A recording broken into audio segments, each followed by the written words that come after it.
those who have done wrong to us, for as soon as we hate them, we become just like them.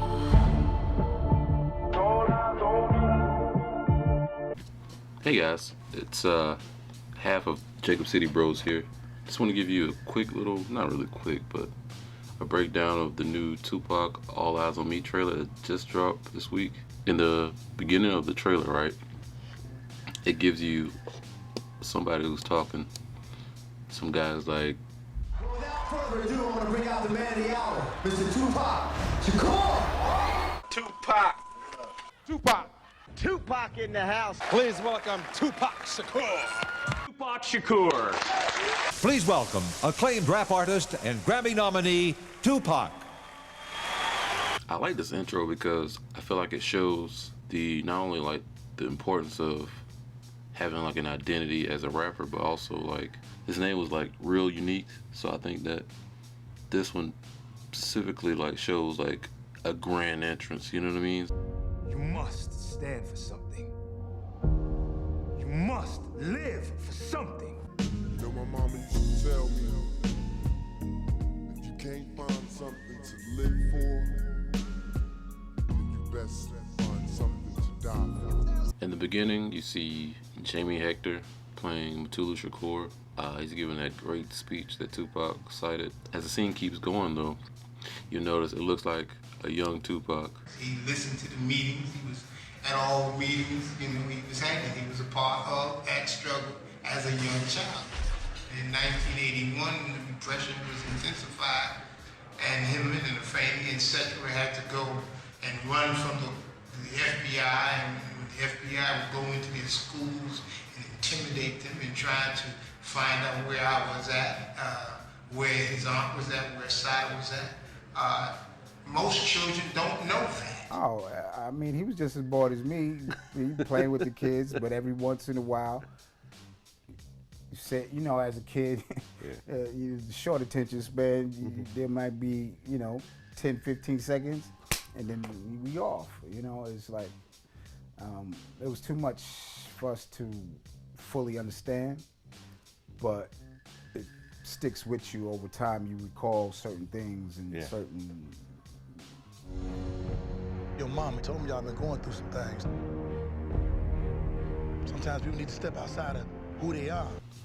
Now this is a comedian, D. Ray Davis. He's playing a drug dealer by the name of Legs. Now Legs, as a lot of people don't know, was actually a famous drug dealer back in Baltimore. Now this is a scene of like a young MC New York Tupac getting in the booth. Every chance he get, he get on the mic. After the shows, after parties, he grabbed the mic and just, once people saw him, it was history. Now, Layla Steinberg is being played by Lauren Cohan, who is from The Walking Dead. Now, if you look closely, right, the scene is exactly what Tupac and Layla have already mentioned before, which is they met through music and poetry, and that's how they were able to basically connect and hit it off from there. The very first day we met, he ended up coming from Marin City to this place with me that same day, and we did our little workshop here that night. And then from that night on, he was part of our group. We see more of an updated version of Mutulu. This is him in prison talking to Tupac about the code of thug life. As you all know, he helped develop that code. He would argue, when he started tattoo thug life, when he started talking about thug life. What do you mean thug life? What are you talking about, snatching somebody's pocketbook? Well, I ain't talking about no fucking snatch. Well, what are you talking about? I'm talking about thug. Tupac. What is thug? I'm in jail with a bunch of these no good motherfuckers. Is this thug life? What are you talking about? Okay, define it. Define thug life. Research. Make your own definition. I ain't mad. I don't have a problem with it. But come up with something that is clearly what you're talking about. I'm damn sure certain that this is the Marin City shooting that occurred in 1992. This is when Quade Walker died, the little kid that got shot from Mo Preem's gun, I think. Young Quade. The complaint was over negative comments Tupac made concerning the residents of Marin. The conflict came to a head at the annual Marin City Festival, which Tupac attended as a guest. The end result was a 6-year-old child being fatally shot. At that time, 5150 was on the stage, you know, and they had just got off the stage, and my brother Charles Jr. came and said, you know Pac here, don't you? You know, I said, let's go holler at Pac. I was like, okay, in a minute. I was with my kids, and we enjoying the show and shit. So I walk over there, and Pac with Man and a few bodyguards and shit like that, Maurice Harding. And I walk up to him and I'm like, man, what's happening? How you doing, Pac? He like, what's up? Where you been, boy? I've been looking for you all over the place. So we get to talking and shit. We cutting it up, you know, trying to establish the next time we gonna meet or something like that, right? And this guy walked over and he like, man, what's up? And he was walking up on Pac like he was ready to hit him, right? And Man stepped up in front of him like, man, you know what I'm saying? What's up? You got a problem with something? You know, like, you know, bodyguarding Pac and shit like that. Like, nah, ain't no problem. Dude say it ain't no problem. So he walk off, right? And Demetrius come over, you know, and he like, man, you know you're not supposed to be around here, you know. And he fired on Pac. Boom. He hit him, and then all kind of commotion start jumping off. You know, like when it's a fight, everybody come to, you know, see what's going on. And when that commotion jumped off, it was a backpack that was handed around. You know, these little kids that came with Pac, it was about 6 little kids, you know, and they had a little backpack, and that's where the gun came out of. So they got the gun out the pack and shit like that. Some people say Pac got the gun, but I never seen the gun in Pac's hand. I seen it in Maurice's hand. So Maurice was over here at this time. When the commotion broke off, somehow he had ended up over here. And it's like people running around frantic and shit like that, you know. No, at first they looking at the fighting incident. So when Maurice got the gun, that's when people went into a panic. And he cocked the gun, and he tried to shoot, the gun jammed. And he cocked it again. I'm looking at him the whole time. He cocked it again, tried to shoot, nothing happened. Then like on his third time cocking it, he shot, and boom, that was it.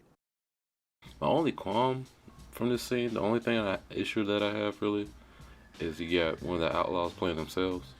And I feel like he's too old to play himself, especially if this is like a period piece. It takes place in 1992, and you're what, 50? You're playing your 20, no, not even 20. He was like, what, 15, 16 years old? This is my favorite scene so far. It's Tupac in the Thug Life era. My favorite Tupac, honestly. It's him and Biggie Smalls. And of course, they went back and got the same guy from Notorious, which is something I was heavily against. Again, another guy, he's almost 50 years old, playing a 20-something-year-old guy. You ready, nigga? Yeah. Ready for that raw dog shit, nigga? I'm on the ground, man. Okay, all right. Yeah.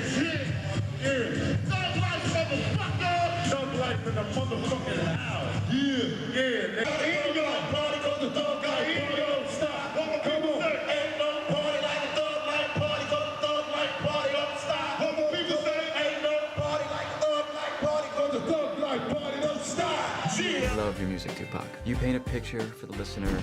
It's not always pretty, but it's real. I'm reporting from the streets. I'm educating and keeping it real. Asian had been shopping my demo tape as a solo artist.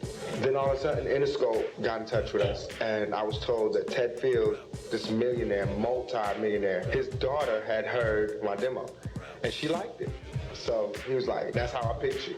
And I was like, wow, tell your daughter thanks. You got Tupac talking to a music executive played by Josh Ventura, who is actually playing Tom Wally. What I've noticed is the actual outfit. I think if you look at it closely, I've seen that before from like the Digital Underground days. Not sure from where, but I've seen that exact outfit from somewhere. But it does remind me of the outfit that he wore in Juice. If you look at that outfit in comparison to the one in Juice, they look very similar.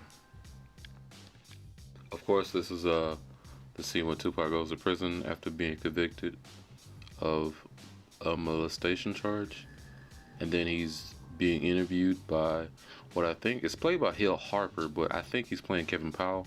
Again, you got another guy who is in their 40s playing a guy who's a lot younger at that time. I don't know, maybe Benny Boom knows what he's doing. There are 3 things wrong with gangster rap. It is obscene, it is obscene, it is obscene. As I see it, there are 3 things wrong with gangster rap and misogynist lyrics. It is obscene, it is obscene, it is obscene. See Dolores Tucker. Oh, see Dolores Tucker. You's a motherfucker. Trying to, instead of trying to help a nigga, you destroy a brother. That's what you did. Shit, if you'd have shut your damn mouth, the man would have still been living. You called the dogs. See Dolores Tucker. You can't sue me for nothing because I ain't got nothing. You called the dogs on Tupac Shakur. Outlaw. You gotta enter in somebody's world in order to lead them out. I'm glad I did my research because a lot of people think that the scenes that we see him on stage performing is from the House of Blues. When in actuality, if you look at this closely, right, it's from a concert, well, when he used to do concerts, I guess it's one of the openings he had where he had a female on stage with a machine gun that would shoot the imprint on the wall. He would just bust through. I'll show you a clip so you can see exactly what I'm talking about.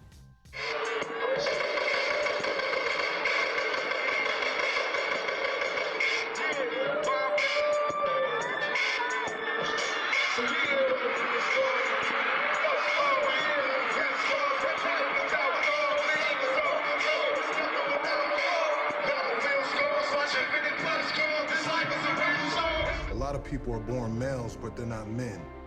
I'm a man. Death Row is more than a label. It's a way of life. Now this is Dominique Santana who's playing Suge Knight. I don't want to sound like a complainer, but they still haven't gotten Suge right on screen. You know what I mean? Suge was very soft-spoken. He had a big figure, but he was kind of soft-spoken. He didn't speak in like a harsh manner, even though he was a harsh guy. And I feel like they missed the mark a bit. But maybe this guy can pull it off. Who knows? It's real simple. You either with us or you against us. We coming to the East Coast to prove there is no fear, there is no problem, there ain't nothing but opportunity. And the opportunity is overthrow the government y'all got right now, which is Bad Boy and Nas and all that bullshit, and we will bring a new government here that will feed every person in New York. Cool, man. All right, man. Peace. Thanks a lot. Take care. Peace. The man I knew wanted to use his voice to educate, to bring people together. Jada, if he coming at me, he gon' get dealt. Sorry. He was,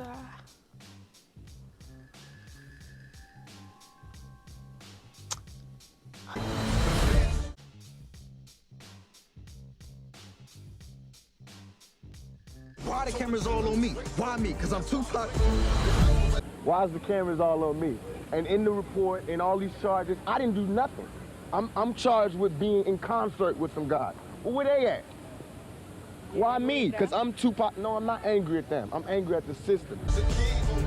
They are gonna give you the tools that you need to destroy yourself. We must not hate those who have done wrong to us, for as soon as we hate them, we become just like them.